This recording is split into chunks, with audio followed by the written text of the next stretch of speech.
first multi-day camp trip off of a motorcycle, and I've got my son with me who is, you know, a newer rider.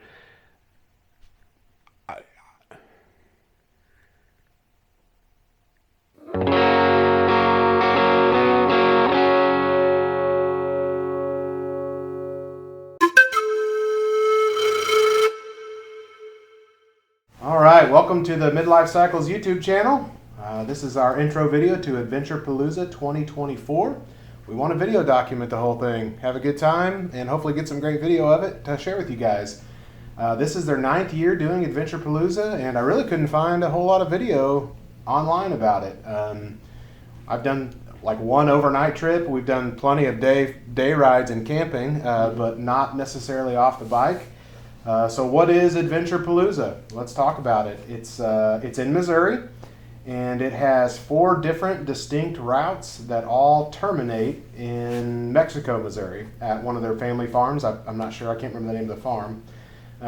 It's a 2 or 3 day ride, depending on the route that you choose. We picked the southwest route. We'll talk a little bit about that here in a minute.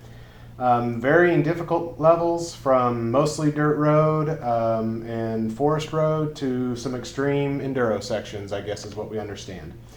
Now, the extreme enduro sections, what we've been told, there's always a workaround. We do have the GPX tracks. That seems to be definitely doable. We reviewed that with our group that's going, and our little team, I guess you'd call it, and we feel pretty good about the routes we're going to take.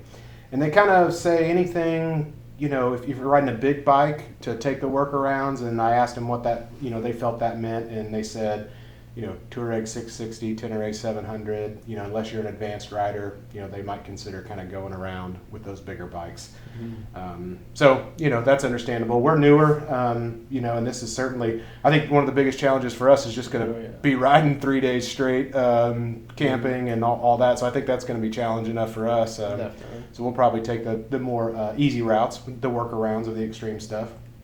Again, the ride terminates in Mexico, Missouri. On Saturday. We'll be leaving Thursday, so the route we're taking is a 3 day ride. They suggest 3 days. I don't know how you would do it in 2 days. It'd be a lot of riding. Yeah, it's a lot of riding for sure. So you get to camp. I guess they have bonfire, barbecue, live music. They're supposed to have bands out there, or a band. I'm not sure kind of how that'll be. There's also a skills course that, if I remember them saying, it was like 2 miles. Maybe it was a mile. Maybe I misheard that. I don't know, but we're definitely looking forward to checking that out and getting some video of it. You can ride it that day on Saturday if you get there, you know, when there's still daylight, or you can ride it after breakfast, I guess, the next morning. So everybody camps out there. They've got almost 300 riders signed up, so it's going to be a good crowd. I don't know how many are taking the Southwest quote-unquote extreme route, but talking about the route that we're taking. So we did choose the Southwest extreme route, quote unquote. That was really more of, it's geographically close to where we live, so it's the shortest distance for us to drive to get to the start point for our group. We live in Northwest Arkansas, and so, you know, it starts in Cassville, Missouri, which is only about 45 minutes from us. So that would just made sense for us to start there.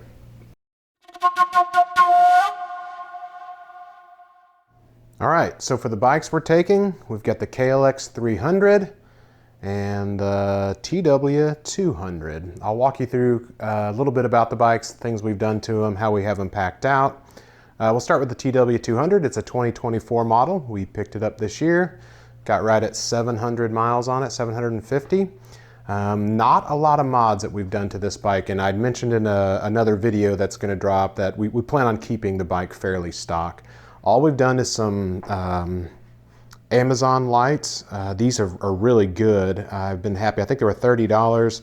Put a Y connector on the H plug for the high beams, and that's how we're running those. Just the Tusk D-Flex. I don't like the way these fit on the stock handlebars. The bends don't remain, the tube doesn't remain circular in the bends, so they sit up a little bit, so I'm not super excited about that, but they definitely work, and it'll keep the branches off one's hands. Let's come around here a little bit.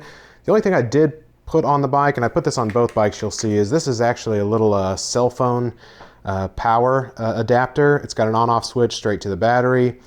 There's not a lot of options for a auxiliary plug-in, and I didn't really want keyed power. I don't know why. I thought I wanted a separate switch. But I found these little 12 volt to USB-C and USB-A charging ports. See if I can get a, just a small little circuit board, and it works really well. I think it outputs like 60 watts. So it's a good little setup. I put one on the KLX as well. I just 3D printed that. That way, I don't know, I just tried to come up with something. I think I've got maybe $12 in this little setup versus, you know, like a USB one from Rocky Mountain or something like that. It's like 45 or 50 bucks. And I just didn't want to pay that much for, you know, having some USB power on the Dual Sport. So I kind of came up with my own solution. Pro tip, get yourself a 3D printer if you like to tinker. And I recommend the Bamboo Lab stuff because it's just plug and play pretty much like a normal printer would be. The only other thing that we've done to the bike is I've got a small Kimimoto rear rack. For the price point, I've liked the Kimimoto stuff. I liked the Tusk rear rack for this as well, but it's really kind of big, and I think, look, the big racks on the back of these TWs look a little goofy for me. And then I think this is the Excursion Tusk bag. I think this goes for like 200 bucks. I think this is the best value in soft motorcycle luggage. I think they're really doing a good thing, the Tusk stuff. Like, not everything's great, but definitely the bags I think are great. So that's the T-Dub setup kind of in a nutshell. She's a little dirty. We've hit a lot of dirt roads as of recently, kind of getting ready for the trip. Let's talk about the KLX300 2021 model. I bought this with right at 190 miles on it. The guy hadn't rode it much. Decided he wanted like a bona fide 450 or something. His kids ride dirt bikes, so I bought this. It already had the Enduro Engineering handguards on it, and it already had the Tusk Expedition version 1 bags with a couple of the like the tent pole bag and the fuel bottle bags. It already had that stuff. It had just never been used. It also had the Wolfman tank bag on it, which is really nice. Only thing I've really done is snorkel delete. I went down one tooth on the front sprocket, and I put the whatever this brand of mirrors on, the double take. I don't really like the new double take mirrors. I kind of like the look of the other ones. I don't know. I guess that's really a matter of opinion. And of course some Amazon cheap levers, which we also have on the T-Dub. And you'll see that I've got the same kind of setup regarding USB power. So again, 60 watts of charge power from just an on-off switch here with a little circuit board. The circuit boards are super cheap. They're like $10. Switch is like $6. Plastic is, I don't know. I don't think the circuit boards were 10 bucks. I think it was $12 for 2, and then, $4 or something for the switch. It was cheap, that's all I'm saying. Garmin Zumo XT2. I went back and forth on what to get. We were kind of told, hey, a cell phone is probably going to overheat if you're trying to use it all day long. I don't know if that's true or not, but I wanted to be safe than sorry. These guys are going to kind of expect me to be the navigator on this trip, so I decided to go with the Zumo.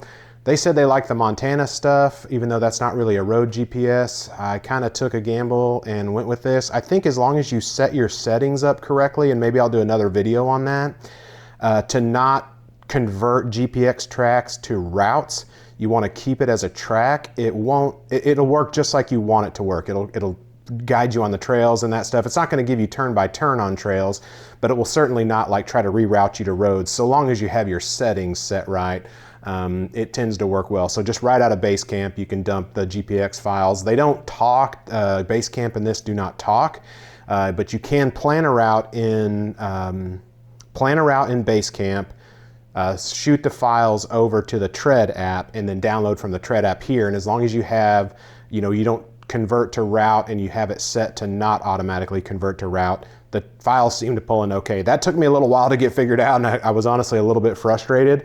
But I ended up getting it working, and it seems to be working good. Again, I got the same lights that we have on the T-Dub, just wired in on the high beam switch. Wolfman tank bag. I'll go over at some point what all I keep in there on a more detailed video. And this is again the version 1 Expedition pack, I believe, from Tusk. These have fallen in the mud several times. I've been pretty hard on them. and I definitely like them. I think that they are the best value. I think this one goes for like $350, $400 if you get the big duffel with it. But you're under $500, and that's a half the cost of like the giant loop stuff. And no shade to them, I'm sure their stuff is great. It's just a matter of, you know, where do you want to put your money, and what kind of money do you have to spend? You know, is the real question. I did put the Tusk D Sport on the back. My tire was definitely getting worn out. I didn't want to take a 1,000-mile trip with the tire that it had. It would have just been bald by the time we were done. The bike's got almost 2,000 miles on it. This is still the original 605 on the front. I do have a D Sport for the front of this, and I'm really thinking about changing it out. The tread's not too bad, but I know after 1,000 miles, that's going to be just totally smoked. So I am thinking about switching out that front tire. I just don't like changing tires, as I said earlier. So I don't know if I'll knock it out, or, you know, maybe do it when I get back and get the last few miles out of this tire. But those are the bikes we're taking.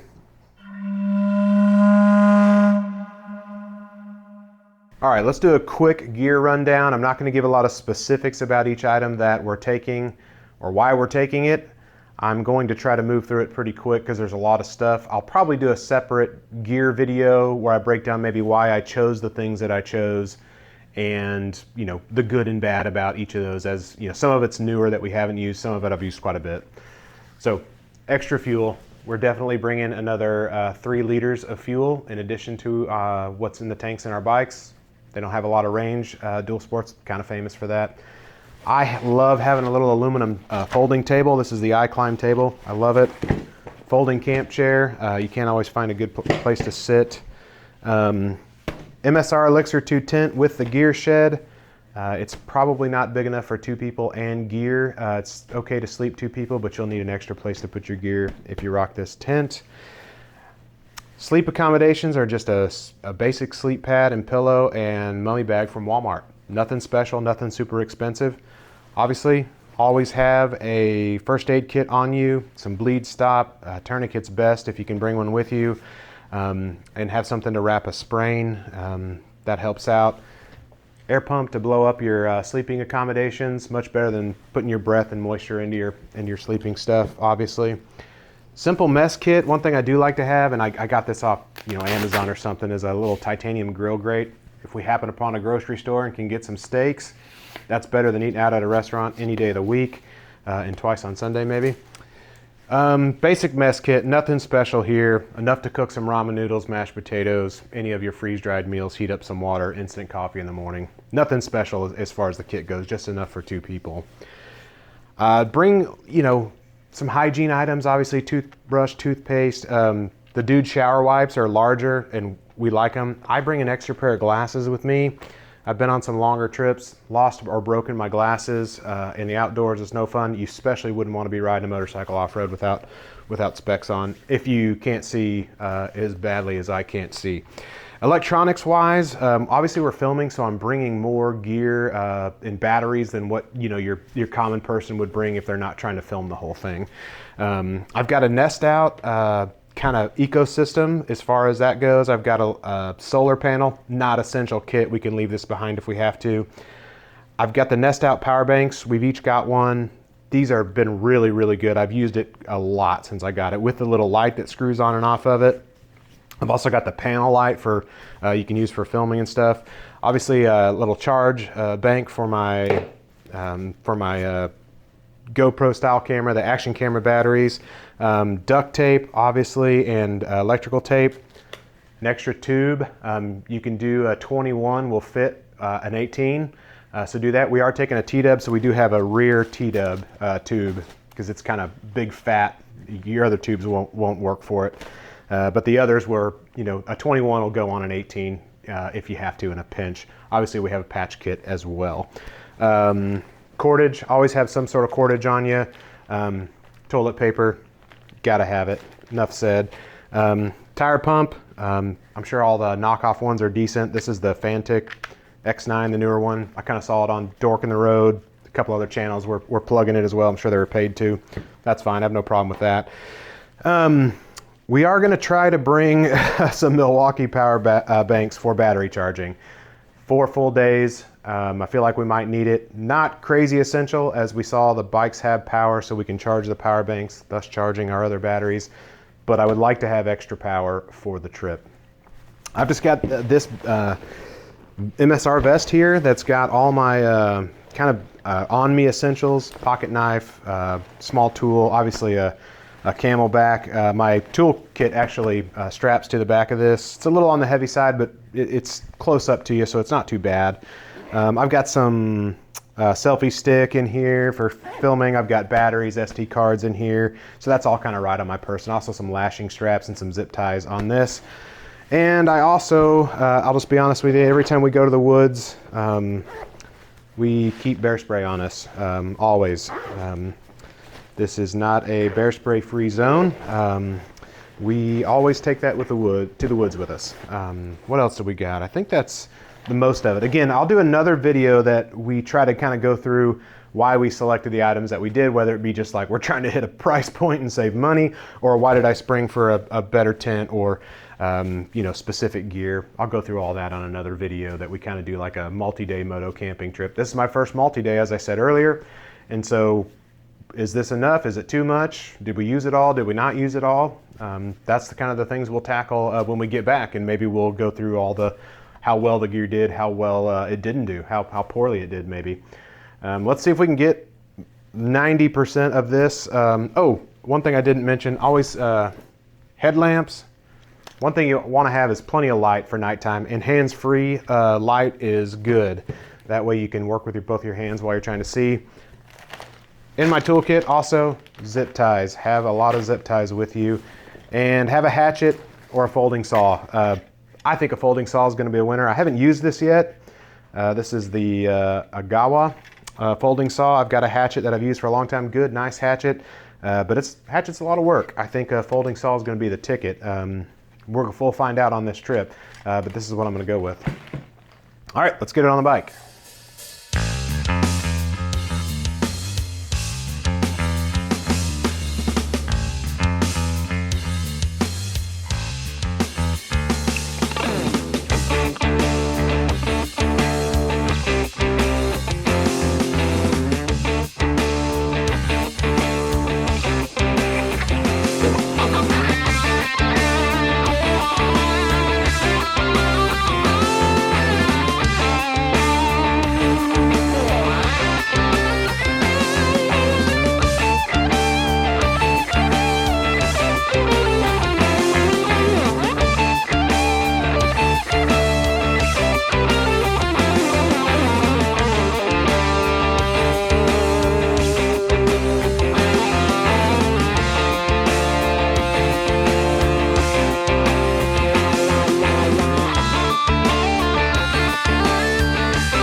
Well, how do you feel? Good. It's a little heavy on the back.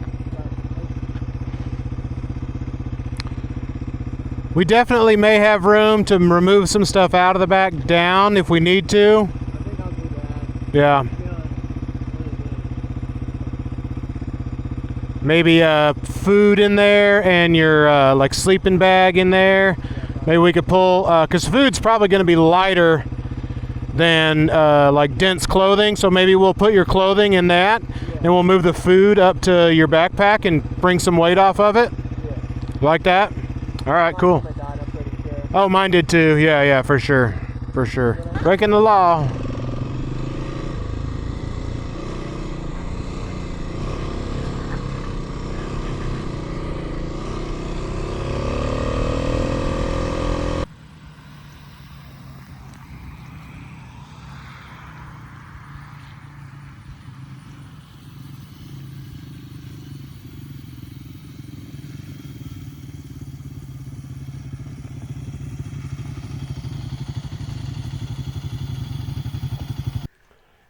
Hey, if you stuck around in the video this long, thank you so much. Please like, comment, and subscribe. The video is a lot longer than I thought, but I want to document this ride. We've never done a multi-night off a motorcycle before, and I'm taking my son, which is a newer rider, and I wanted to just kind of document the process, and maybe, you know, somebody else who's trying to tackle this for the first time in their 40s, you know, with not tons of riding experience. You know I feel better if I've kind of watched videos and prepped and thought through things and saw other people's perspective or how they loaded out and how it went for them. We'll take off tomorrow morning. The rain is going to come in due to the hurricane pushing up, but that's okay. I think we're going to have at least one dry day completely, and then, you know, kind of spotty showers after that. But I hope you tune in for the next, I don't know, 3, maybe 4 or 5 videos. We'll try to circle back at the very end and go over the gear, what worked, what didn't, as I mentioned earlier in the video. But again, thank you so much if you watch this, and hopefully it'll just be like a chronicle of what we've done here. God bless. Go have some adventures, whatever that looks like, and of course, we hope it's motorcycle adventures. All right, see you soon.